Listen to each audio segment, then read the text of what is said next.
All right, now we're going to talk about a bit about grips. I've heard several people who I thought should know better talking about grips and saying that how you hold the knife isn't really important.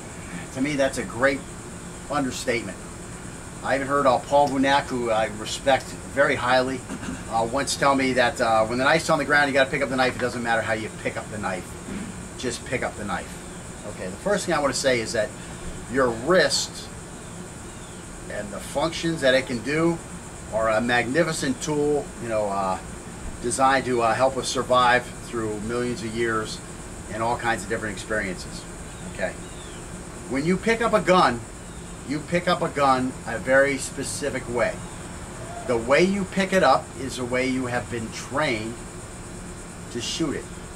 Okay, if the gun is facing this way, that way, or the other way, it doesn't matter, because our wrist can accommodate those 360 degrees to get our hands on the lower portion of the stock so that our finger can get to the trigger. Okay, so we're going to grip the gun the same way every time. Now if I train with a knife, okay, I'm going to train a certain way, my system, let's call it. Okay, if I am a guy who's going to have a forward grip, I'm going to practice in that forward grip. Now if all of a sudden in a knife fight I pick this knife up this way because that was the easiest way to pick it up, I am going to be in a shitload of trouble because I don't know how to operate this way. It would be like trying to pick up a drill by the drill bit and trying to operate it. It's not going to work. I've got to pick it up by the handle. That's a tool. This is a tool. I'm going to pick it up the way that I am used to using it, okay? And because my hand can turn in all the different ways, the knife is this way, okay, I can get my hand on it. The knife is this way, oh, I can get my hand on it. The knife is this way, oh, I can get my hand on it. The knife is this way, oh, I can get my hand on it. So can I get my hand, that was all the different directions, can I get my hand so that I can fight with it this way? Yes. If I'm a reverse fighter, can I get my hand on it all those different ways? Yes, I can. Yes, I can. Yes, I can.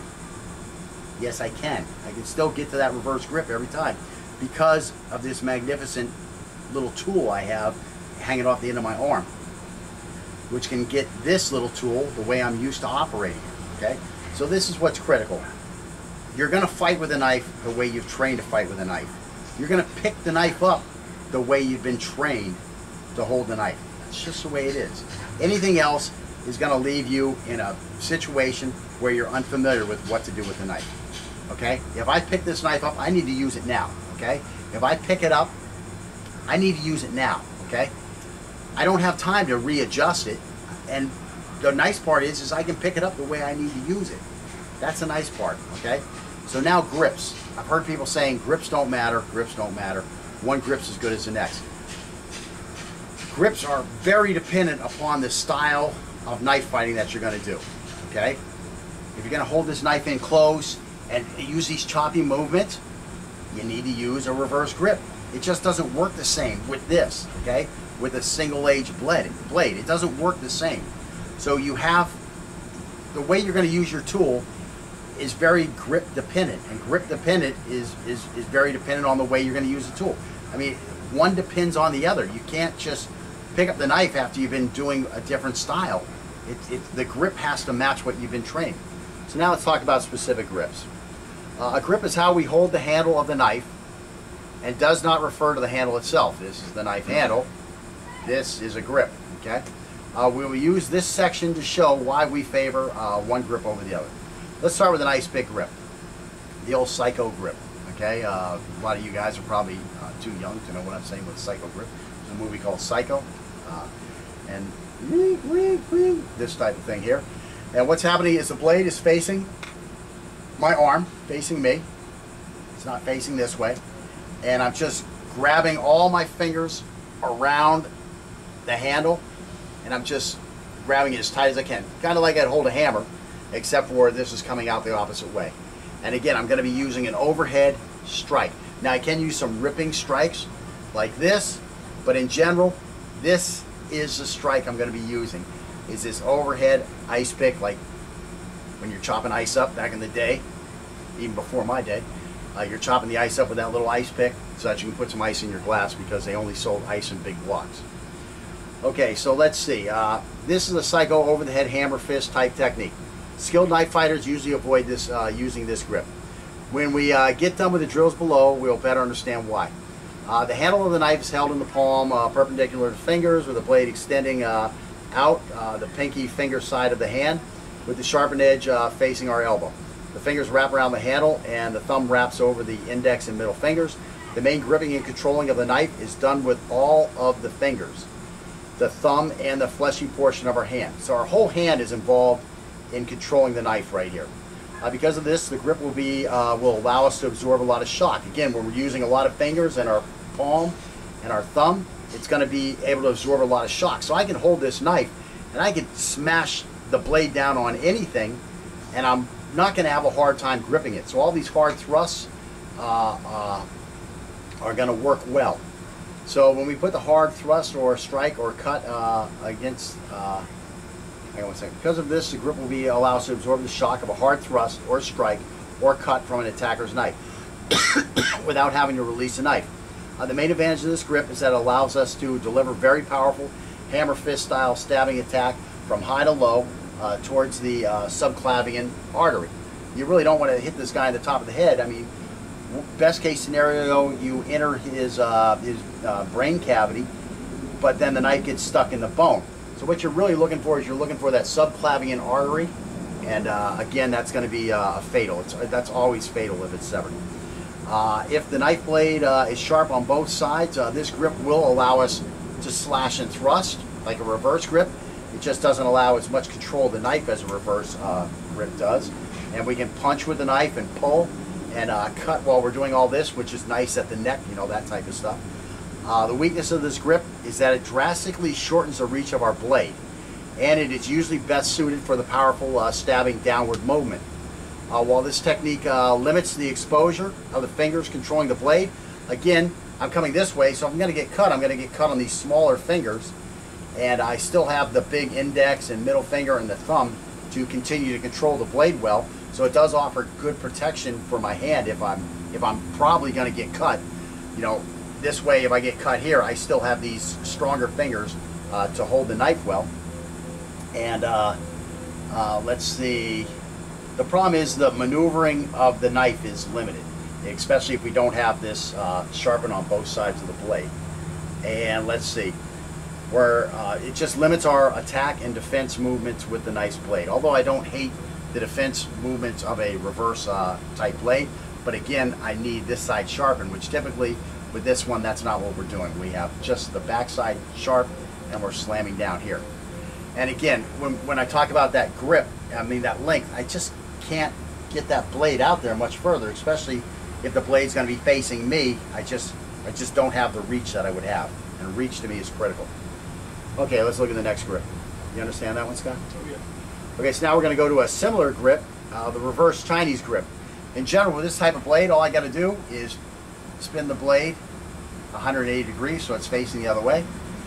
This is similar to the ice pick grip, except the handle is held slightly diagonal across the palm, such that the base of the handle is being pinched between the base of the index finger and the tip of the thumb.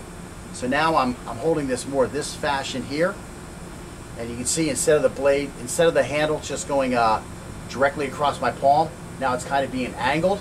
I'm pinching here, okay, and these are going to be my leading fingers are going to be my index and my thumb.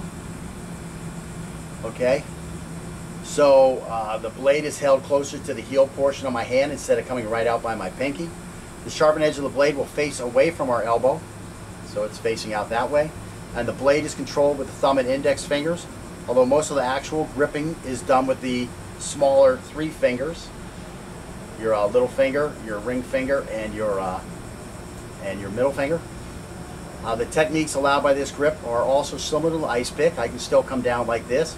I can still punch and pull, okay, but this allows for more variations. I get a lot more twisty, different angles I can get here.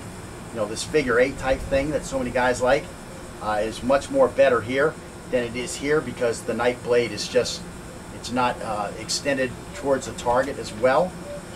And let's see. So we have a lot more blade control, especially when we're performing multiple cutting techniques. Other advantages include the ability to easily conceal the knife behind the wrist for a surprise attack. So now I've got the knife back here and nobody sees the knife, whereas here they're going to always see the knife. This one, I just put it right here, ready to go. I still have it controlled by those two, and I just turn this angle over. I might want to extend this finger over the top of the knife, so now it's less observable. And I can bring it right out when I have to attack. So that's one of the things that's very nice for it. It makes very nice for a surprise attack. It's also nice because I can trap a threat's limb like this. That's after I cut, now I come back and I've got it trapped. So that works out nice here with this type of grip. The weakness of the grip is that it further shortens the reach of our blade, so that it's best suited for defensive counterattacks. Also, since our controlling index finger and thumb lead the slashing attacks, they can be cut easily. They're very exposed to damage. So again, when I'm trying to get that reach, you know, here I had it here in the ice pick, so the blade was out a little further. Now I've got it back here because I'm holding it diagonally across my palm, and you can see where that tip of the blade has moved back. Okay. Everything else is going to remain the same. My body, I can't make my body longer or shorter. That's it. But where the blade is, that's going to be determined by my grip. So let's go to the hammer grip. The hammer grip is similar to the ice pick grip, except we're going to turn the blade this way. So now again, it's going straight across my palm, like the way we'd hold a hammer. And it's extending from the thumb side with the sharp edge of the blade facing away from the elbow. The advantages and disadvantages are similar to ice pick grip, except the powerful technique with the hammer grip is that underhanded or that side-armed stabbing motion like that, which makes it a quick grip to hold, a strong grip to hold the knife, and it's great for that that jailhouse shanking type technique. Okay, so let's see. Again, the problem with this one is my index finger and my thumb are very exposed when I'm coming in like this to damage, and those are the ones that are really controlling the knife with this grip. Now we're going to look at the saber foil grip. This is kind of like a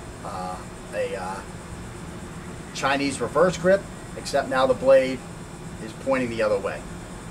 Okay, and again, I'm pinching between my finger and my thumb, and let's see. So again, the sharpened edge of the blade is facing away from the elbow. The knife is controlled by the index and thumb in a manner that allows for maximum reach and excellent slashing control. I mean, I really can make sure that the entire portion of the blade comes across, or I can just come with the tip. The problem with this grip is it's not strong enough for hard thrusts because the finger and the thumb have to absorb all that damage, and the thumb winds up getting jammed like this, and then you lose your grip, and then you're going to slide right onto the blade. So that's the biggest problem here, is everything's going to get jammed. The nicest part about it is look how far away that blade is now. You know, when you look at this one here, well, where's the blade that I'm going to do the cutting with? And you look at this one here, where's the blade I'm going to do the cutting with? You can just see that extended reach. And let's see. But the big problem again is getting jammed, and the fact that my controlling fingers are leading the way. So I have a ability to get injured and have an inability to control the knife. So this is a slashing. This is a slashing grip. It's not really a stabbing grip. Now what we're going to look at is what's called the modern or the Filipino grip. This is a grip we're going to use in this course. What I'm doing here is I'm going to grab it tightly. It's going to lay across the palm, right in between that hammer and that saber, kind of in the middle there. Okay. But what we're going to do is mainly we're just worried about the last three fingers and the palm controlling this knife. Okay. That's what we're going to hold the stock or the handle with. The index finger can curl lightly around the handle, and our thumb can go parallel to the blade on the side, on the top, on this side, or you can just curl it under a little. What I like to do is curl it a little bit underneath and make contact with the index finger. A lot of times though I do have the blade with my thumb on top of it. Okay, so let me see. The index finger and thumb will guard the hand. This is the big thing. Now these become a guard for my 3 back fingers, which are going to be used to control the blade, and they're going to do the gripping. Okay, this grip has many advantages of the saber foil in that, again, I have that extended reach because the blade is now extending beyond my hand, and I can angle it better than I can here in this hammer. That's where I angle it to. With this one, the angle's a little better, and it allows me to completely roll that wrist over, so I get that extra inch of reach with the blade. Let's see, this grip, sorry, I'm trying to read this, make sure I don't miss anything. If I just yapped, I'd probably get it all. And the nice things about this is now I have a lot of this maneuverability of the blade that I had with the foil grip, the saber grip, that I don't have when I'm just clinching down on this on the hammer grip. So I'm right between this. I get all the advantages of those 2 grips, because now with this part and this fleshy part of my hand holding the knife, I can start using these strong stabbing techniques. Plus, because I'm not limiting the movement of my wrist by gripping it too tight, I still have all this slashing ability. So I have all the advantages, almost the complete advantages of the slashing grip of the saber grip, and I have almost all the advantages of the hard stabbing hammer grips. So this is why we use this grip, because it's just the most versatile, and it offers excellent extension versus any of the reverse type grips. And to me, that is a huge difference in a knife fight. I mean, do I want to be able to cut this guy from an inch further away than I could with this hammer grip? Do I want to be able to cut this guy from 4 or 5 inches further away than I could with like this Chinese grip or the reverse grip? Of course, that's what I want to be able to do. I don't want to get cut in this fight. I do want to be able to cut him. And if I can extend my reach by 3 or 5 inches, that's huge in a knife fight. Especially once we start looking at footwork and that type of stuff, and how to fool this guy into misjudging what he thinks are intervals. We're going to make him misjudge the intervals, and now that 3 to 5 inches is going to become very lethal once you get him making those types of mistakes. And also when you're the one to get off quickest in the fight, because he thinks he has control of the situation. And that's pretty much it for grips. Next we'll be working on some of our knife handling skills, and we're going to be working on performing the 12 angles in the most effective manners. Today we're just showing you how to do the 12 angles. In the next lesson we're going to be maximizing those 12 angles, making the cutting and the slashing more effective, and adding a little bit of footwork so that we can more effectively deliver the strikes. And that's it for today, folks.